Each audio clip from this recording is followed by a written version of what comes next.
Ρίξω μία κάτω μετά.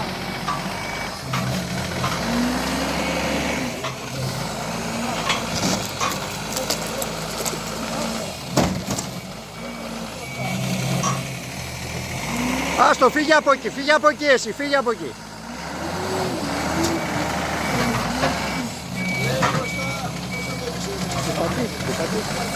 Όχι.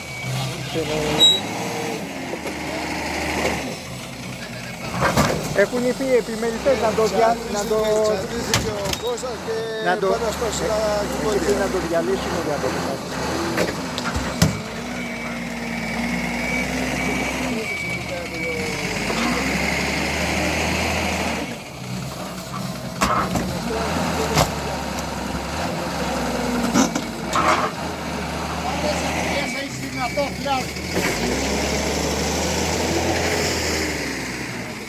πάει στα κόντρα ξύλα, γι' αυτό πιο θέλει για να σπάσει.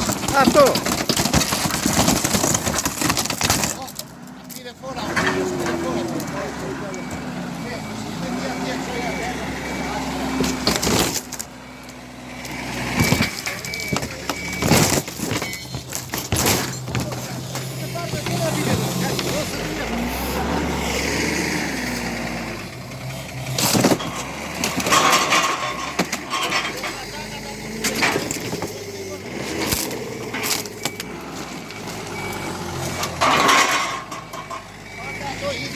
Να τα ρίξει από πάνω για να το πάρει. Αυτό είναι ένα λάκα.